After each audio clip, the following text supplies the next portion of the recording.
You can also duplicate this one, and one more thing you can do.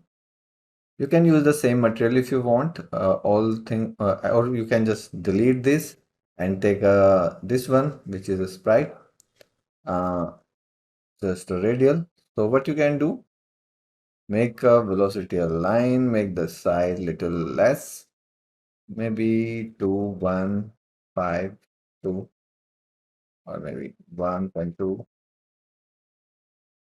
and 1, maybe 50 or something. Add some curl noise.